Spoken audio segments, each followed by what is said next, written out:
Hello my YouTube family, welcome to friends kitchen. ఇది వచ్చేసి long video అండి. Lemon pickle recipe చెప్పబోతున్నాము. ఈ లెమన్ పికిల్ రెసిపీ మేము చేసిన రోజు అయితే చాలామంది చెప్పారండి, టేస్ట్ చాలా బాగుంది, చూస్తేనే టెంప్టింగ్గా ఉంది అని చెప్పేసి. మా లోకల్ వాళ్ళు, స్టేటస్లు చూసిన వాళ్ళు అయితే చాలా బాగా చెప్పారు. ఈ లెమన్ పికిల్ రెసిపీ చెప్తున్నాను ఇప్పుడు. ఈ లెమన్ పికిల్కి ఏం చేయాలంటే, ఫస్ట్ లెమన్స్ తీసుకొని వాటిని చిన్న ముక్కలుగా కట్ చేసుకొని ఒక 3-4 డేస్ ఉప్పు పసుపు వేసుకొని వాటిని ఊరబెట్టాలి అనమాట. అవి ఊరిన తర్వాత వాటిని మళ్ళీ బయటికి తీసి ఒకసారి కలిపేసుకొని అందులో మనం స్పైసెస్ యాడ్ చేసుకోవాలి. ఆ స్పైసెస్ ఏంటి అంటే, మనం వెల్లుల్లి ఉంటుంది కదా, వెల్లుల్లిని మిక్సీ జార్లో తీసుకొని అందులో కొద్దిగా కారము, కొద్దిగా ఉప్పు వేసుకొని దాన్ని మిక్సీ పట్టాలి. ఆ మిక్సీ పట్టిన దాన్ని తీసుకొచ్చి మనం లెమన్లో వేయాలి. ఇక్కడ కూడా కొద్దిగా ఉప్పు వేసుకోవాలి. ఉప్పు మనం చాలా జాగ్రత్తగా చూసి వేసుకోవాలి.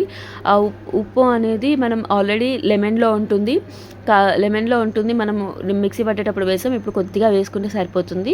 అండ్ తర్వాత వచ్చేసి కారము. ఈ కారం కూడా మేము ఈ పచ్చళ్ళ కోసం స్పెషల్గా మేము మిర్చి తెచ్చి కొట్టించిన కారం అనమాట. ఈ కారం కూడా వేసిన తర్వాత మనం జాగ్రత్తగా కలుపుకోవాలి. ఎందుకంటే లెమన్ చాలా సాఫ్ట్ అయిపోతుంది కాబట్టి కలిపేటప్పుడు చాలా జాగ్రత్తగా కలుపుకోవాలి, లేదంటే బ్రేక్ అయ్యే ఛాన్సెస్ ఉంటాయి. కాబట్టి చాలా జాగ్రత్తగా కలుపుకోవాలి. ఇది జాగ్రత్తగా కలిపేసుకున్న తర్వాత దీనికి పోపు పెట్టేసుకోవాలి.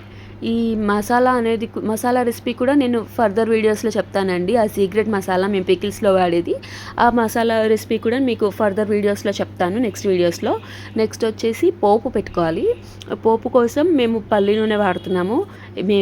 పల్లి నూనె అంటే వేరుశనగ నూనె ఉంటుంది కదా, ఆ వేరుశనగ నూనెను బండిలోకి తీసుకొని అది వేడైన తర్వాత అందులో ఆవాలు, జీలకర్ర, ఎండుమిర్చి, తర్వాత వెల్లుల్లి వేసిన తర్వాత ఇంగువ వేసుకోవాలి. ఇంగువే పోపుకి ఫ్లేవర్ చాలా బాగా వస్తుంది. ఇంగువ ఫ్లేవర్ నచ్చని వాళ్ళు స్కిప్ చేసేసుకోండి, పర్లేదు. అలాగే కొద్దిగా పసుపు వేసుకోవాలి. పసుపు వేసుకున్న తర్వాత ఆ పోపు చల్లారనివ్వాలి. ఆ పోపు చల్లారిన తర్వాత ఆ పోపుని తీసుకొచ్చేసి మనం లెమన్ పికిల్లో కలిపేసుకోవాలి. మా దగ్గర అన్ని రకాల పచ్చళ్ళు, పొళ్ళు అవైలబుల్గా ఉంటాయండి. స్క్రీన్ మీద నెంబర్ ఇచ్చాము. మీకు ఏ ఐటెం కావాలన్నా స్క్రీన్ మీద ఉన్న నెంబర్కి వాట్సాప్ కానీ కాల్ కానీ చేసి ఆర్డర్ ఇచ్చేసేసుకోవచ్చు. ఎనీథింగ్ మేము చేసి ఫ్రెష్గా చేసిస్తామండి. చాలా ఫ్రెష్గా, హైజీనిక్గా చేసిస్తాము. ఎవరికైనా ఏమైనా కావాలి అనుకుంటే మన ఫ్రెండ్స్ కిచెన్లో నెంబర్స్ ఇచ్చామండి. ఆ ఫ్రెండ్స్ కిచెన్లో నెంబర్స్కి కాల్ చేసి మీ ఆర్డర్స్ని చెప్పేసుకోవచ్చు. మేము చాలా టేస్టీగా పెడతాము. ఒక్కసారి మా పికిల్స్ టేస్ట్ చేసిన వాళ్ళు మళ్ళీ తీసుకుంటారు. కాబట్టి చాలా బాగా ఉంటాయండి మా పికిల్స్. మేము చాలా హైజీనిక్గా కూడా చేస్తాము. దస్ ఈస్ లాగ్.